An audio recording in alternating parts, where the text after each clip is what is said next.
There is nothing that cuts deeper than hearing someone you love say, I don't believe you anymore. Or worse, seeing it in their face even when they don't say those words. You can't feel it when they watch you a little too closely. You can feel it when they watch a little closely. When they have that hesitation before handing you their trust.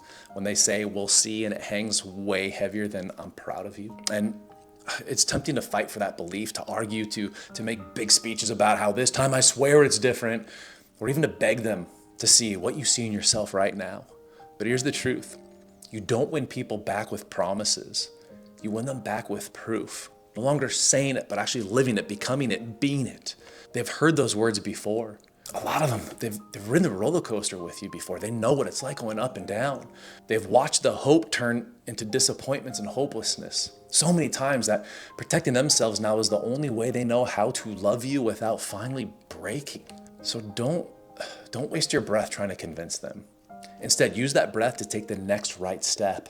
And because here's the thing, days stack into weeks, and weeks stack and become months. And then one day they realize that they're not holding their breath anymore around you. Some will come back, some won't. And that's okay, because the point isn't necessarily proving them wrong.